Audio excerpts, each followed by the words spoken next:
İnsanlarda bu sürecin iyi ilerlemesi için ilk başlangıç şuydu: somut adımların atılması. Bir taraftan bugün örgütün kurucu lideri silah bırakma fesih çağrısı yaptı ve silahlar bırakıldı. Aslında demokrasinin önünde, devlet ve hükümet kanadı önündeki engel teşkil edebileceğini düşündüğü silahlanma bırakıldı ve kalkıldı. Ama buna rağmen hala kayyum uygulamalarıdır, hala hasta tutsaklardır, infaz yakmalardır, uzatmalardır veya örgüt mensuplarının geri dönüşüne ilişkin yasal çerçevenin veya yasal düzenlemelerin yapılması ister istemez insanlarda bu sürece ilişkin güveni zedelemeye başladı ve umut noktasında bir geri adım atmaya zorladı. Bu aşamadan sonra bir taraftan hem müzakere yapılacak, hem statü meselesi, İmralı'da görüşmelerin hızlandırılması meselesi konuşulurken buna ilişkin hiçbir adımın atılmaması, müzakereci olarak sanki tek taraflı bir lütuf sisteminin ilerlemesi veya biz istediğimiz zaman veririz, istediğimiz zaman yasa çıkarırız demeleri insanlarda güveni zedeliyor ve bu barışın kalıcılığı noktasında, barışın samimiyeti noktasında bir gölgelemeye vesile oluyor. O yüzden atılması gereken somut adımlar bellidir. Yani burada öncelikle öncü ve öncelikli olarak bir meclis raporu, bütün siyasi partilerin uzlaştığı bir meclis raporu çıktı. Bir engel de yok. Bu aşamadan sonra örgüt mensupların silah bıraktıktan sonra geri dönüşüne ilişkin bir yasal düzenlemenin yapılması ivedi bir şekilde ilerlemeli. Bir diğeri buradaki halkların dili, kültürü, cezaevindeki infaz durumları, hasta tutsakların örneğin en basitinden söylüyoruz. Bunlara hiçbir yasal düzenlemeye de ihtiyaç yok. Yani şu an infaz uzatmalar tamamen keyfi, hasta mahkumların durumu tamamen adli tıpın keyfi muamelesine bağlı. Bunlarla ilgili hiçbir düzenleme yapılmasa dahi bu sürecin ruhunun işletilmesi, samimiyetinin ilerlemesi açısından bu uygulamalardan vazgeçilirse en azından insanlarda güven ve destekleme noktasında ilerleme olacaktır. Burada bir süreç var. Bu sürecin de tarafları var. Yani bir taraftan Sayın Öcalan çıkıp ben örgütüme silah bırakmayı, fesih durumunu söylüyor, ilan ediyor ve örgüt de buna uyuyor. Silahların yakma prosedürü de yapıldı. Örgüt de tek tek teslimiyeti de gerçekleştirdi. Şimdi burada sizin şunu demeniz hem hukuken hem mantıken mümkün değil. Yani biz bir statü tanımayalım, biz bir muhatap almayalım, sanki tek taraflı bir şeymiş gibi ilerlesin demenin bir anlamı yok. Çünkü süreç dediğimiz olay karşılıklı ilişkiler, karşılıklı diyaloglar arasında gelişir ve burada istenilen statü bir şahsi statü meselesi değil, şahsi refah meselesi değil.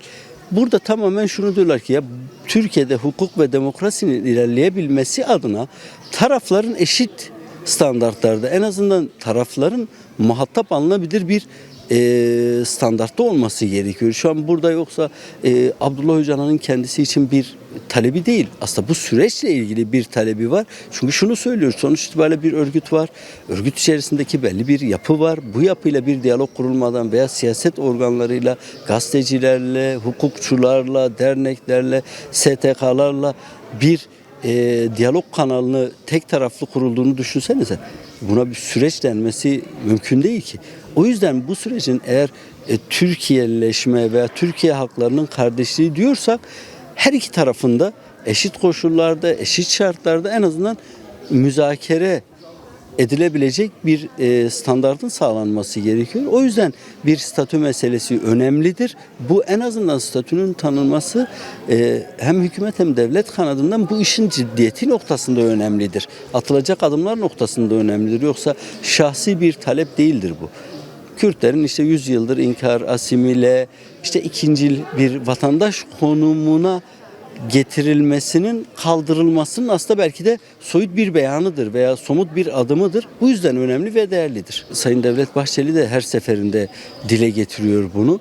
Burada eğer bir barış denecekse taraflar arasında olmalı ve bir tarafın bir tarafı statüsüz, bir tarafın bir tarafı isimsiz, bir tarafın bir tarafı belirsiz, bir tarafın bir tarafa ilişkin üstten veya üstenci bir yok sayması zaten bu sürecin sekteye uğramasının ana nedenidir. Aslında belki de şu ana kadar yok sayılmanın bir sonucu olarak bir Kürt sorunu ortaya çıktı. Şimdi bunun devamı bu süreci hiçbir şekilde samimi bir noktaya ilerletmeyecektir. Bu sürecin aslında baş aktörlerinden biri mesela Sayın Abdullah Öcalan üstüne düşeni yaptı.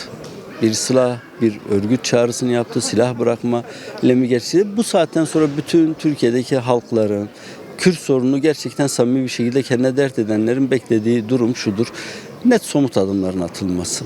Yani bir barış süreci olacaksa gerçekten Kürtlerin artık kendilerini ikincil vatandaş veya hakların lütfedildiği bir vatandaş pozisyonda görmemesi lazım. Eşit yurttaşlık, eşit hukuk, eşit sistem, eşit uygulama noktasında bu güvenin verilmesi gerekiyor. Bunun da şu kişisel ilişkiler, kişisel muhabbetler değil, aslında yasal çerçevede tanımlaması ve tariflemesinin yapılması gerektiğini düşünüyoruz. Eğer bunlar olursa zaten şu an gerçekten yaşanan kayıplar, yaşanan acılar, yaşanan sıkıntıların hepsini halkımız da vatandaşlarımız da unutmaya değil ama sineye çekmeye hazır.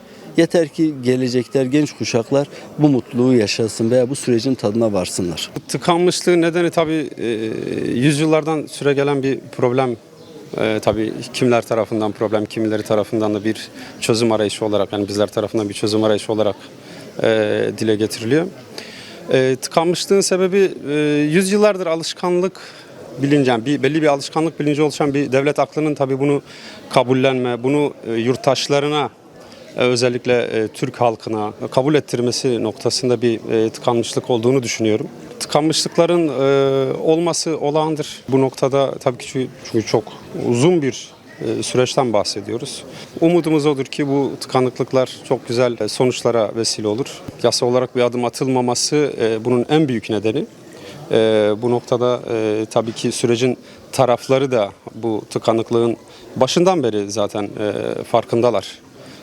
Bu noktada elbette sabrın çok önemli olduğu kanaatindeyiz. Ve tabii ki samimi bir yaklaşım, yani ne kadar ki PKK samimi bir şekilde silahlarını yaktıysa, bıraktıysa, bu noktada devlet aklında samimi bir şekilde bu tıkanıklığın önüne geçmesi için gerekli çabaları göstermesini umuyoruz. Kürt halk önderinin statüsü elbette yani burada birincil bir noktadır. Bu tartışılmaz. Mümkün değil yani bunun tartışılması. Yani olumsuz yönde tartışılması mümkün değil. Bu noktada biraz biz özellikle sivil toplum kuruluşlarının, Kürt halkının da daha bilinçli bir şekilde buna yaklaşımı çok önemli. PKK kurucu önderinin ve PKK özellikle KCK Yürütme Kurulu üyelerinin yaptıkları açıklamalar bugüne kadar silahsızlanma yönünde, barış yönündeki yaptıkları çağrılar gayet açık bir şekilde ortada. Yani bu noktada kime neyi ispatlamaya çalışacağımızı gerçekten bilemiyoruz. Yani bu bir noktadan sonra artık samimiyet noktasına ben vurgu yaptım ve gerçekten bu samimiyet çok önemli. Hukukçular tabii ki bunun önemli bileşenlerinden. Sürecin barışa kavuşması adına bu barışın ne şekilde oluşturulabileceği yönündeki adımlar, bunun bu noktadaki göstergelerin öne çıkarılması açısından hukukçuların payı çok büyük. Fakat sadece hukukçular değil, halkımızın temelinden başlamamız lazım. Biz sadece Kürt halk önderinin omzundaki bir yük olarak algılamamalıyız bunu. Kürt halkının tamamı, Kürdistan halkının tamamına düşen büyük bir görev var.